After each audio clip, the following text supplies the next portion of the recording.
Hello అండి, నా పేరు సందీప్. ఈరోజు మెయిన్ టాపిక్ వచ్చేసి ఆంధ్రప్రదేశ్ ఫైనాన్స్ సిచ్యువేషన్ గురించి మనం మాట్లాడుకునే ప్రయత్నం అనేది చేద్దామండి. అలాగే అప్పుల గురించి కూడా మాట్లాడుకునే ప్రయత్నం అనేది చేద్దాము. నా ఛానల్ని సబ్స్క్రైబ్ చేయండి. సబ్స్క్రైబ్ చేసుకొని బెల్ ఐకాన్ని యాక్టివేట్ చేసుకోండి. నేను కొత్త వీడియోస్ పెట్టగానే మీకు నోటిఫికేషన్ అనేది వస్తుంది. టాపిక్లోకి వెళ్ళిపోదాం. ఫస్ట్ ఆఫ్ ఆల్, మెయిన్గా ఈ కూటమి ప్రభుత్వం వచ్చిన తర్వాత దాదాపుగా ఈ ఇయర్లో వచ్చేసండి దాదాపు 70,000 కోట్ల రూపాయల దాకా అప్పు చేయడం అనేది జరిగిందండి కూటమి ప్రభుత్వం వచ్చిన తర్వాత. ఇంతకుముందు చంద్రబాబు నాయుడు గారు ఒక మాట అంటుంది, నేను సంపద సృష్టిస్తాను అనే మాట అనేది చెప్పడం అనేది జరిగింది. కానీ చంద్రబాబు నాయుడు గారు సంపద ఏం సృష్టించకుండా అప్పులు ఎక్కువ చేయడం అనేది జరుగుతుంది. దాదాపుగా ఈ 18 monthsలోనే 2,67,000 కోట్ల రూపాయలు అనేది అప్పు అనేది జరిగిందండి బేసికల్గా. ఇంకొక విషయం ఏం తెలుసా, దాదాపుగా ఇంత అప్పు అనేది ఏ ముఖ్యమంత్రి కూడా చేయలేదండి. అంత అప్పు చేయడం అనేది జరిగింది కూటమి ప్రభుత్వం వచ్చిన తర్వాత. ఇంకొకటి కూడా చెప్తున్నానండి, సంక్షేమ పథకాలు కూడా పూర్తిగా అమలు చేయట్లేదు, కానీ అప్పులు అయితే దారుణంగా చేయడం అనేది జరుగుతుంది. ఇది ఎందుకు చేయడం అనేది జరుగుతుంది? దీంట్లో మెయిన్గా కమిషన్ల కోసం అన్ని చేసే కార్యక్రమం జరుగుతుందండి బేసికల్గా నా అభిప్రాయం వచ్చేసి. ఇంకొకటి వచ్చేసి, ఇంతకుముందు చంద్రబాబు నాయుడు గారు 2014 నుంచి 19 వరకు 3,95,000 కోట్ల రూపాయలు అనేది అప్పుడు అప్పు అనేది ఉండడం అనేది జరిగిందండి. ఇంతకుముందు జగన్మోహన్ రెడ్డి గారు 2019 నుంచి 24 వరకు 3,35,000 కోట్ల దాకా అనేది ఉన్నది. అటు ఇటుగా ఫిగర్స్ అటు ఇటుగా ఉండొచ్చు, ఒక అంచనాగా చెప్తున్నాను ఈ ఫిగర్స్ అనేవి. ఇంత అప్పు అనేది చేసినామని జరిగింది బేసికల్గా. ఇంకోటి వచ్చేసి జిఎస్టీ రేట్స్ అనేది కూడా తగ్గుతున్నాయండి కూటమి ప్రభుత్వం వచ్చిన తర్వాత. జనరల్గా అయితే జిఎస్టీ రేట్స్ జగన్మోహన్ రెడ్డి గారు వచ్చినప్పుడు కొంచెం పెరిగినాయి. ఈ జిఎస్టీ రేట్స్ అని తగ్గడం అనేది జరిగింది. ఇప్పుడు 2024 to 25 వచ్చేసి దాదాపుగా 2,600 crores మాత్రమే అనేది జిఎస్టీ అనేది తగ్గడం అనేది. ఇంతకుముందు జగన్మోహన్ రెడ్డి గారు దాదాపుగా 4,200 కోట్ల రూపాయలు అనేది ఉందండి. అంటే అటు ఇటుగా అంచనాగా చెప్తుంది.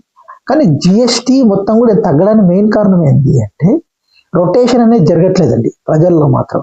అంటే పథకాలు అనేది ప్రజల్లోకి విస్తృతంగా అనేది కూటమి గవర్నమెంట్ అనేది ఇవ్వట్లేదు. ఇంకోటి ఏంటంటే, చంద్రబాబు నాయుడు గారు ఏమో జగన్మోహన్ రెడ్డి గారు ఇంత అప్పులు చేశారు, జగన్మోహన్ రెడ్డి గారు అంత అప్పులు చేశారని చెప్తున్నారు. కానీ కూటమి ప్రభుత్వం వచ్చిన తర్వాత ఎక్కువ అప్పులు చేయడం అనేది జరిగింది. ఇంకోటి ఏంటంటే, దాదాపుగా 70,000 కోట్ల రూపాయలు అనేది ఇయర్ అనేది అప్పులు చేయడం అనేది జరిగింది. అంటే 67 కోట్లు అంటున్నారు, ఈ నెల 3,000 కోట్లు కూడా తీసుకునే ప్రయత్నం అనేది జరుగుతుంది. దాదాపు 70,000 కోట్ల రూపాయలు అనేది ఈ సంవత్సర కాలంలో అప్పు చేయడం అనేది జరిగింది. చంద్రబాబు నాయుడు గారు ఎప్పుడు కూడా సంపద సృష్టిస్తా అన్నారు తప్ప ఎప్పుడు ఇట్లా అప్పులు చేస్తానని ఎప్పుడు కూడా తను చాలా వరకు కూడా ఎక్కడికక్కడ అప్పులు చేసే కార్యక్రమం జరుగుతుంది. కానీ సంక్షేమం చేయకుండా, ఏది చేయకుండా ఇంత అప్పులు అనేది ఎట్లా జరుగుతుందని నేను ప్రజల తరపున అందరినీ కూడా అడుగుతున్నాను, చంద్రబాబు నాయుడు గారిని మరియు పవన్ కళ్యాణ్ గారిని. ఎందుకు అంటే, ఇంత అప్పు చేస్తారు, దాని తర్వాత తీర్చడం కష్టం కదా. అంటే మొత్తం కూడా అప్పుల్లో కూరుకుపోతుంది ఆంధ్రప్రదేశ్. ఇంకొకటి వచ్చేసి, జగన్ గారైనా దాదాపుగా 45 కోట్ల నుంచి 67 కోట్ల వరకు సంక్షేమ పథకాలు అనేది అప్పుడు ఇవ్వడం అనేది.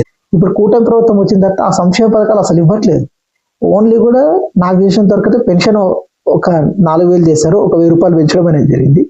దాదాపు 5 లక్షల మందికి పెన్షన్స్ అనేది తీసేయడం అనేది జరిగింది. ఇంకోటి ఏంటంటే, 50 years పెన్షన్స్ ఇస్తామని చెప్పడం అనేది జరిగింది, అది కూడా చేయట్లేదు. ఇంకొకటి ఏంటంటే, బస్సు ఒకటి చేయడం అనేది జరిగింది. బస్సు అంటే ఆటోమేటిక్గా మొత్తం కూడా దానికి ఒక కార్పొరేషన్ ఉంటుంది, వాళ్ళే చూసుకుంటారు. ఆ డబ్బులు కూడా వీళ్ళు పే చేయరు యాక్చువల్గా అయితే, అది ఎప్పుడో ఒకసారి పే చేస్తారు. అంత ఖర్చు కూడా ఉంటుంది జనరల్గా అయితే. ఇంకోటి ఏముంది వాళ్ళు చేసింది, తల్లికి వందనం కూడా అరకొరగా చేస్తున్నారు. సుఖీబాబా కూడా అండి, ఇది అరకొరగా 2 విడతలు మాత్రమే వేయడం అనేది జరిగింది. ఎంత 20,000 రూపాయలు ఒకే విడత వేస్తా అని చెప్పినారు, కానీ 10,000 రూపాయలు మాత్రమే వేశారు. ఫస్ట్ ఇయర్ అయితే అసలే లేదు, ఇవన్నీ కూడా ఫస్ట్ ఇయర్ జరగలేదు. కానీ ఇన్ని డబ్బులని ఉట్టిగానే ఖర్చు పెట్టేస్తున్నారు. ఏం చేస్తున్నారు అంటే, ఇవన్నీ కూడా కరప్షన్ లో భాగం. అంటే జిఎస్టీ రేట్స్ కూడా తగ్గుతున్నాయి, అదొకసారి ఆలోచించాలని చెప్తున్నారు. ఎందుకు అంటే, చంద్రబాబు నాయుడు గారు ఎప్పుడున్నా కానీ కూడా తను ఎప్పుడు కూడా అప్పులే చేస్తారు. జనరల్ తను సంపద సృష్టించడం అనేది ఇంతవరకు ఎప్పుడు జరగలేదు. జగన్మోహన్ రెడ్డి గారు ఉన్నప్పుడే కొంచెం గ్రోత్ పెరిగింది. ఆ గ్రోత్ మొత్తం కూడా ఇప్పుడు చంద్రబాబు నాయుడు గారు వచ్చేసి మొత్తం కూడా తీసేయడం అనేది జరిగింది. ఇంకోటి ఏంటంటే, వైసీపీ 14 లక్షల కోట్లు అప్పు చేసింది, 7 లక్షల కోట్లు అప్పు చేసింది, 10 లక్షల కోట్లు అప్పు చేసింది అని ఒక గోబుల్స్ ప్రొపగాండా అనేది చేయడం అనేది జరుగుతుందండి చంద్రబాబు నాయుడు గారు. ఈ జగన్మోహన్ రెడ్డి గారు కూడా ఏం చెప్పారంటే, మొన్న ఏదైతే ఈ జీడిపి అయితే చంద్రబాబు నాయుడు గారి టైంలో వచ్చేసి ఆ 4.4 అనేది ఉందండి. అంటే రాష్ట్రం నుంచి కాంట్రిబ్యూషన్ ఆ 4.4 అనేది కాంట్రిబ్యూషన్ చేయడం.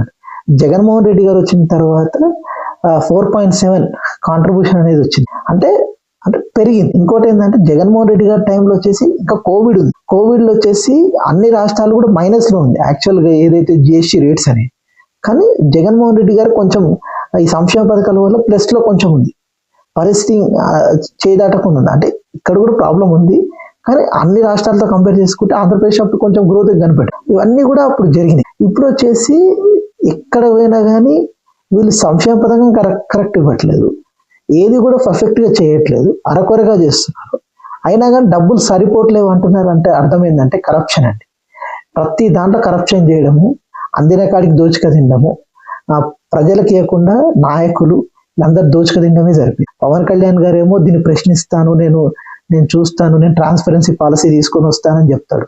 కానీ తన మాటల్లోనే అయిపోయింది తప్ప ప్రజల్లో మాత్రం ఏమి మార్చే కార్యక్రమం అనేది జరగదు. ఇది కూడా రాష్ట్రం వెనకకి వెళ్ళిపోయిందండి నా దృష్టిలో. ఎందుకు అంటే 30 ఏళ్ళు వెనకకి వెళ్ళి దాదాపుగా ప్రజలందరికీ గురించి ఇంత దుర్మార్గమైన పాలన నేను ఎక్కడ చూడలేదు. అంటే అడ్మినిస్ట్రేషన్ మీద గ్రిప్ లేదు. వీళ్ళంతా అరకొర డైలాగులు అనేది వేస్తున్నారు తప్ప పవన్ కళ్యాణ్ అయినా అంతే ఉన్నారు, చంద్రబాబు నాయుడు గారు అయినా అంతే ఉన్నారు. అంటే వీళ్ళందరూ కూడా ఒక గోబుల్స్ ప్రొపగాండా అనేది చేయడం అనేది జరుగుతుందండి రాష్ట్రంలో. ఇదండి నా ఇన్ఫర్మేషన్. కానీ మీకు నచ్చినట్టయితే నా ఛానల్ని సబ్స్క్రైబ్ చేయండి. సబ్స్క్రైబ్ చేసుకొని బెల్ ఐకాన్ని యాక్టివేట్ చేసుకోండి. లైక్ చేయండి, షేర్ చేయండి, కామెంట్